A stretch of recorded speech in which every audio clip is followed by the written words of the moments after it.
Fala galera, beleza? Seja bem-vindo ao canal Papo de SST. Então estou aqui hoje com o Rodrigo e com o Paiva. Hoje nós estamos aí com o Rodrigo, profissional da área de frigorífico. Ele vai falar um pouco para a gente aí as dificuldades, como que funciona a área de frigorífico. Então, Rodrigo, obrigado aí por aceitar o convite novamente. Então, se apresenta aí, Rodrigo, para o pessoal. Bom, como o Daniel falou, meu nome é Rodrigo, né? Eu sou técnico de segurança do trabalho, tenho alguns cursos livres, né, direcionados para a área de segurança, como a formação de bombeiro civil, instrutor de trabalho em altura, instrutor de operador de empilhadeira, tenho curso de NR10, que conhecimento é sempre bom mesmo, a gente, né, tendo um contato meio que limitado nessa área com relação a treinamentos, mas o conhecimento é sempre bem-vindo. Enfim, trabalho no ramo de frigorífico, já passei pelo ramo da indústria química, né, trabalhando inclusive junto com o Daniel, e hoje eu estou no ramo de frigorífico, numa grande empresa nacional, e o desafio do frigorífico, aonde eu estou hoje, é o seguinte, a linguagem ela tem que ser muito, muito clara e muito, muito simples devido aos funcionários que trabalham nesse ramo de atividade, né? Isso por pessoas e depois por ser uma empresa de grande porte, o sistema ele é bem complexo, mas assim pegando dia a dia, a gente consegue ter um entendimento do sistema e aí vira rotina, a gente consegue desenvolver. E aí tem muita parte de NR12, adequação de NR12, são máquinas, são injetoras, são esteiras de grande porte, são prensas a vácuo, enfim, tem coisas que não era do meu costume, não era da minha rotina, né? Eu saí de uma indústria química, fui para um ramo diferente, totalmente diferente, ramo frigorífico. Eu senti algumas dificuldades, né, na qual que eu não era da minha vivência, mas a parte principal, o que mais eu tive uma certa dificuldade foi com relação às pessoas, a linguagem de fazer um treinamento, a linguagem de fazer um DDS, a linguagem de abordar esse funcionário para que ele entenda o que você está pedindo para você alcançar seu objetivo. É isso. Por Legal. enquanto, é isso. Tem algumas outras coisas, mas o ponto principal é esse. Certo, bacana. Muito legal, Rodrigo. Você citou aí a questão de máquinas, equipamentos. Não sei se lá o pessoal faz a parte de corte de carne. Tem aquelas máquinas com serra e tudo mais. Como que funciona essa parte de corte dentro de Eu um... trabalho o frigorífico, o tipo de corte na unidade que eu trabalho é Shark, né? É a carne seca. E aí, eu vou falar um pouco do processo, né? Do início ao fim, a grosso modo. Então, chega a matéria-prima, ela pode vir tanto a peça inteira com o osso, quanto ela já desossada, só embalada a vácuo para poder fazer a abertura da embalagem, passa pela esteira, passando pela esteira, vai para um outro setor que é a salga. Nesse setor, no início da esteira desse setor, são duas injetoras, faz a injeção da salmoura na peça, vai para o setor onde é aberto o espaço, aí toneladas e toneladas de sal que é nesse setor durante o dia, e aí acontece os tombamentos, né? Um primeiro tombo da peça, faz a abertura da manta, faz o empilhamento, depois vai jogando para trás, até sair no outro setor, numa janela que a gente tem, né?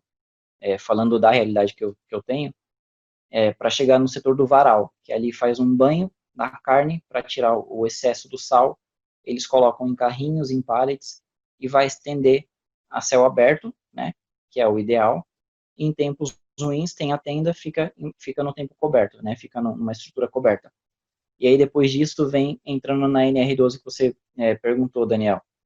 Vai para o setor da embalagem, do corte que vai ser preparado para determinado cliente, e lá, esse corte, nós temos cortadores, eles ficam numa mesa, numa bancada. Essa bancada, ela tem um chanfro, né? Ela é de alumínio, tem um chanfro, dois chanfros, que aí eles passam a cortar, fazem o corte da peça, para ir para a máquina, a prensa giratória, que é onde depois de feito o corte, tem outros funcionários, né, de um outro posto que pega esse corte, né, essa peça já cortada, coloca dentro da prensa, colocada dentro da prensa, de um lado vai sair do outro já com uma outra funcionária já com o pacote aberto na boca de saída, para poder colocar lá, né, a peça dentro da embalagem. Depois de colocada a peça dentro da embalagem, passa por uma esteira e aí acontece o fechamento dela, o selamento a vácuo, né, e aí depois a finalização do processo. E aí tem as de pequena quantidade, né, produtos que é embalado em pacotinhos de 1 quilo, meio quilo, que aí tem as prensas de corte, né? Feito o corte, vai para a prensa, a funcionária, operadora de máquina, ela desce essa tampa ela vai dar um passe, vai dar um vácuo, né? Fazendo esse vácuo, acontece o corte e sai do outro lado já cortada. Aí vai para a mesa e lá tem as balanceiras elas vão colocar dentro do pacote, da forma, né, do pacotinho, e aí passa pela máquina, que é onde faz a selagem. Do outro lado vai, o funcionário ele pega e começa a fazer o encaixotamento do que já está pronto, paletização, expedição, e aí, e aí é expedido para os clientes. A grosso modo é desse jeito. E aí Legal. tem dificuldade o quê? Nos outros setores? Muita atividade artesanal, muita atividade manual mesmo, que é com ganchos e com facas. Setor da desossa. O desossador ele tem que ter uma postura voltado com a faca, o movimento tem que ser diferente do cortador da embalagem, entendeu? E aí tem essas diferenças, eu tenho que saber a movimentação. Ganchos, trabalho com ganchos curtos, ganchos longos. Então, a movimentação na salga, fica uma linha de frente, né? Uma linha de funcionários na frente, ele vai fazer o primeiro tombo. Atrás dele, no primeiro tombo, tem uma outra linha de funcionários que vai fazer o segundo tombo, passando para o terceiro, até chegar onde tem que chegar, ou na pilha, ou para a saída do grupo para um próximo setor. E aí eles é muito comportamental, eles têm que saber o modo correto, porque a ergonomia exige isso, senão ele não consegue passar um tempo na empresa, né? Dependendo da estrutura do funcionário também, ele vai se lesionar rápido, como já aconteceu, já tive essa experiência lá. E aí é espaçamento, o gancho longo. O cara que está fazendo a movimentação, ele tem que ter o movimento correto na hora de deixar a peça. Ele ganchou, vai girar. Na hora do giro, ele tem que saber como deixar a peça lá sem que ele estenda muito o gancho para não atingir quem está atrás. Aquele cara que está atrás, tá recebendo isso daí, ele tem que estar atento no movimento do cara da frente, enfim. É muito comportamental lá o processo que eu tenho em alguns setores, principalmente a salga, como eu estou falando, e o varal, que é onde faz estende as peças a céu aberto, tem que ter muito comportamento seguro, tem que sempre estar em cima, perguntando como é que tá, se o gancho está afiado, porque ele ajuda na pega da carne, né, da peça, do boi, como eles falam. Se não tiver afiado, ele vai fazer um esforço maior, e aí ele vai se lesionar com mais facilidade, né, a proporção para ele se lesionar vai ser maior, enfim. Aí tem essas coisas que a gente vai se habituando durante o dia, vai aprimorando, vai aprendendo o processo, enfim. Não, legal. Muito, muito interessante, Rodrigo. A gente vai no mercado, às vezes, vê lá o potinho pronto, né? A embalagem pronta, acha que é simples o processo, mas Não. é bem extenso, bem longo. O que eu ia te perguntar é em relação à rotina. Qual que é a sua rotina, né? O que o técnico de segurança faz dentro de uma indústria de frigorífico? Se você puder citar aí a sua rotina. Vou falar da parte operacional, né? A parte operacional, eu inicio minha jornada, eu faço um levantamento do que eu tenho para poder ver com os supervisores, das áreas para poder fechar alguma não conformidade, fazer alguma adequação que era para ser feita, enfim. Faço esse levantamento, já aproveito, pego o que eu tenho que pegar de material para fazer alguma inspeção, algum levantamento. Máquina fotográfica sempre já sai com ela no bolso para poder fazer algum registro que eu preciso. Feito isso, eu passo. Como eu falei, muito artesanal, eu pego esse material para fazer esse cheque que eu tenho que fazer com os supervisores, mas nos setores eu vou para ver como está a movimentação, se eles estão utilizando os EPIs que tem que ser utilizado, se eles não estão utilizando os EPIs de forma incorreta, se eles fizeram a inspeção de todos os seus EPIs, por exemplo, lá por ser carne, os ambientes, eles são gordurosos, piso, né, o piso ele tem uma certa, ele é bom, né, mas você, limpando, passando água quente, enfim, passando qualquer tipo de produto, vai ter o resíduo ainda de gordura. E aí, assim, ponto importante, além de ser úmido, né, além da gordura, umidade, se atentar à bota, solado de bota, eles não fazem, não têm o costume de fazer verificação de bota. Nós não temos o costume de verificar o chinelo, por exemplo, da nossa casa. E lá na empresa não é diferente. Então eu faço essa rotina né, operacional. Verifico os EPIs, pergunto se eles estão utilizando, verificando o solado de bota, pergunto para eles, ou eu, né, faço esse cheque, vejo se eles estão utilizando as ferramentas deles, se está em boas condições, se estão utilizando de forma correta, comportamento nos setores para ver espaçamento entre um e o outro, seja com gancho ou seja com faca, né? Por exemplo, na desossa eu tenho duas bancadas, e uma das bancadas, uma é mais alta, outra mais baixa, conforme a estatura do funcionário, né? Para ergonomicamente ficar adequada para eles. E aí eu tenho que ver a colocação do avental de malha de aço, se está posicionado correto, se não está, se está protegendo os dois lados do corpo, não adianta estar de um lado, protegendo o outro não. É esse cheque bem no funcionário mesmo e comportamental. O ponto principal é esse. E aí, onde eu tenho setores mais com maquinários, a embalagem, por exemplo. O ruído, esse setor onde eu estou falando, a embalagem, ele uma peculiaridade que, assim, com os funcionários, eles têm essa mania de entrar dentro do setor, não está equipado. Não está equipado. Principalmente o quê? O protetor auricular. E é o setor onde eu tenho um nível de ruído mais alto. Nível de ruído mais alto.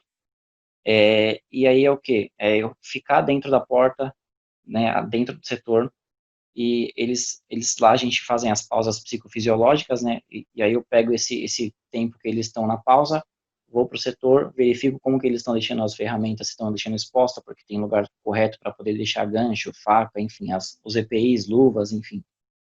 E aí eu pego o retorno deles para o setor. E aí eu vejo que muitos deles ainda têm costume, mesmo passando por orientação diária, pode ser ali na hora, ou pode ser através de um DDS, ou um treinamento que eles passam por reciclagem, enfim. Eles entram sem estar equipado, principalmente o protetor auricular. Né? E isso é uma falha, eu acho que não só na indústria onde eu estou, eu acho que boa parte de empresas onde utiliza-se o protetor auricular, acontece isso, e já teve casos de pessoas saírem de lá com dor de ouvido, enfim, e aí eles se tocam, né, se ligam que eles têm que usar, têm que entrar no setor já equipados com uns EPIs obrigatórios, que bota capacete, protetor auricular, óculos, enfim. E aí esses pontos que eu pego na rotina de que eu faço de inspeção. E aí depois eu parto para DDS, né, que são DDS, lá o SESMIT, nós fazemos o DDS uma vez na semana, nós que aplicamos, os outros dias são os supervisores, né. A linguagem do DDS, ela tem que ser simples, né, tem que ser simples, devido ao que eu já comentei anteriormente, tá.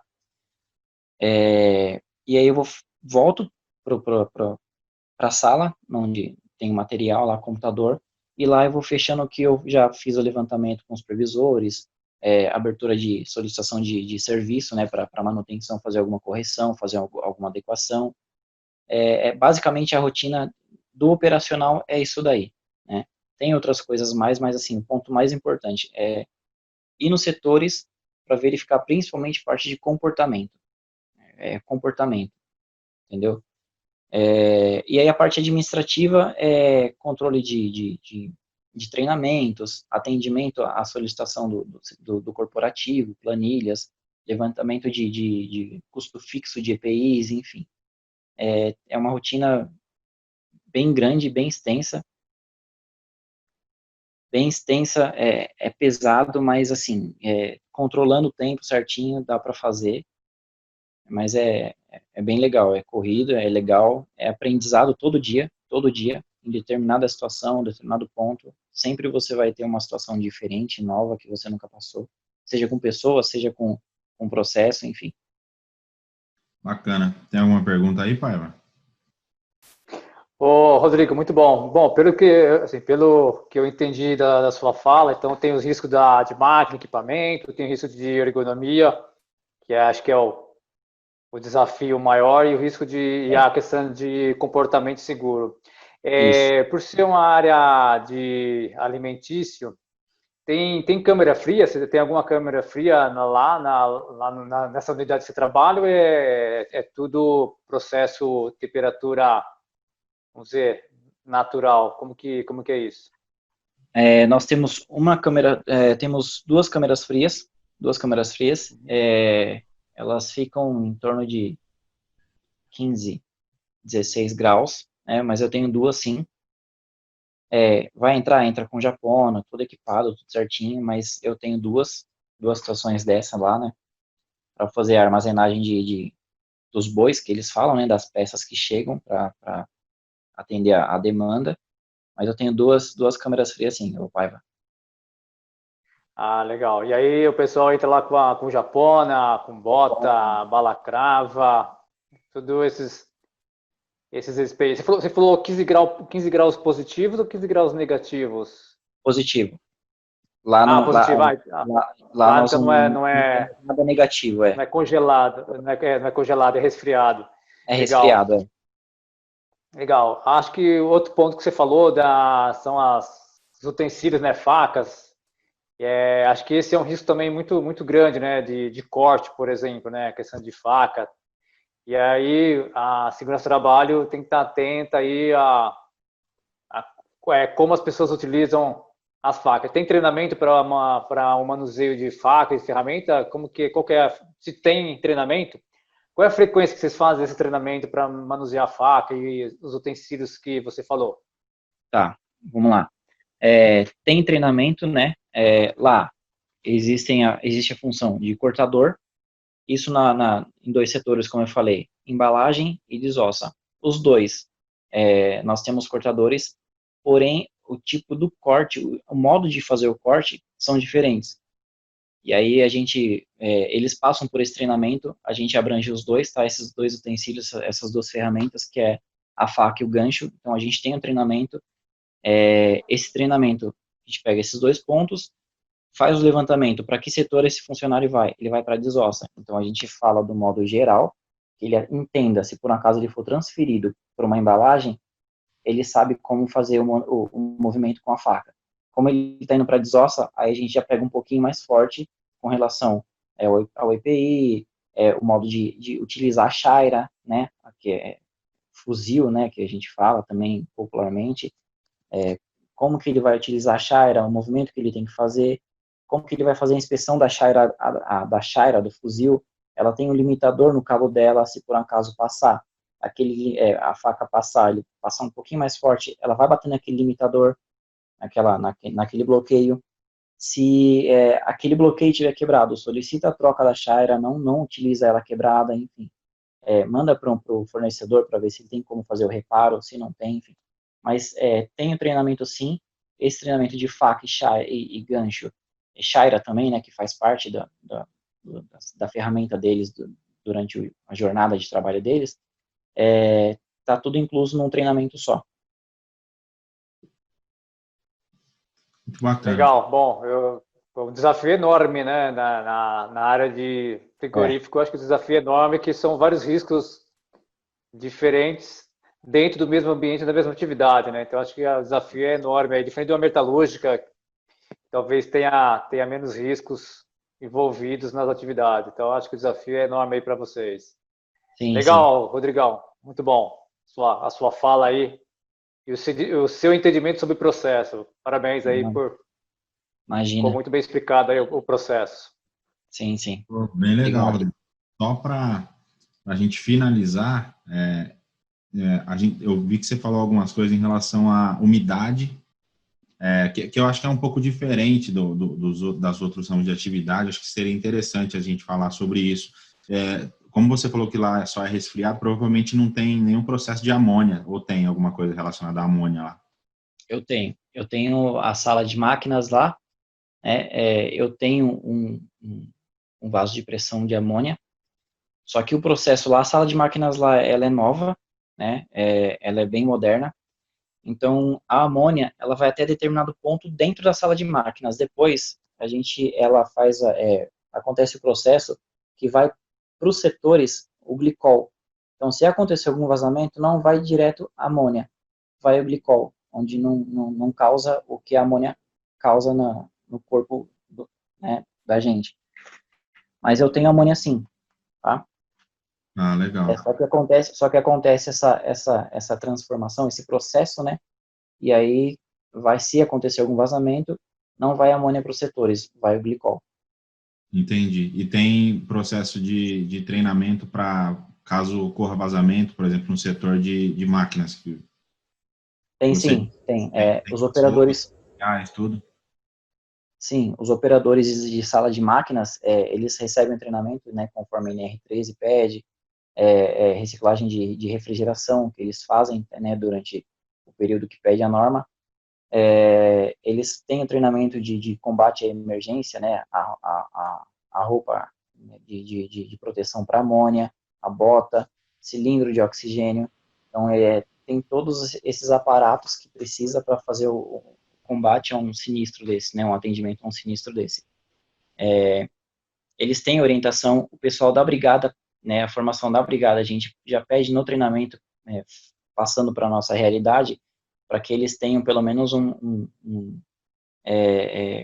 um contato direto, porque não tem o equipamento para todos, mas para eles participar de algum vazamento, direcionando onde tem que fazer a saída, enfim, para adicionar a amônia no treinamento, para todos saberem que tem, qual o risco, qual que é o perigo, e o que eles fazem em situação de algum sinistro. Não, legal. E o outro risco que eu ia falar é em relação à umidade, né? Que é um risco que não é comum em todos os setores, né? A umidade, assim, a umidade, assim, é o piso molhado. Não é caracterizado umidade conforme a norma, né, a legislação. Eu falo umidade porque o piso ele fica molhado mesmo por conta do processo, injeção, salmoura, sal, água, enfim. E aí fica o piso úmido, mas ele não caracteriza conforme laudos que a gente tem, LTCAT, levantamentos, enfim, não é caracterizado como umidade. Mas é nesse sentido, porque o piso é molhado, cargas que está sendo descongelada, e aí, naturalmente, o líquido que está sendo descongelado, né, vai escoar pelo chão, enfim. Não, legal. A higienização dos setores, né, a higienização dos setores que a gente tem um controle de qualidade, e aí tem o CIF que fica dentro da unidade, né, tem o sistema o sistema de inspeção federal que tem a sala dentro das unidades, eles estão lá, eles acompanham o processo, então higienização toda hora, parou, aconteceu uma pausa, o pessoal da higienização industrial vem, faz a higienização do piso, bancadas, tudo, entendeu? E aí é por conta desse tipo de umidade que eu mencionei, mas não que é caracterizado umidade conforme a legislação. Tá, legal. Então não é o agente, é só a forma de dizer, né, propriamente dito. Legal, Rodrigo. Então é isso aí. Queria agradecer você novamente por ter participado aí com a gente. Foi uma conversa bem legal, deu para esclarecer bastante o processo. Acho que o pessoal vai conseguir perceber bem aí como é que funciona o setor. E é isso aí. Beleza? Peço para que vocês aí se inscrevam no nosso canal, cliquem no joinha aí e pode mandar suas dúvidas, sugestões, se tiver perguntas aí relacionadas a essa área, pode fazer aí, a gente pode trocar uma outra ideia com o Rodrigo em outro momento, ou a gente pode ir atrás aí se a gente não souber responder. Beleza?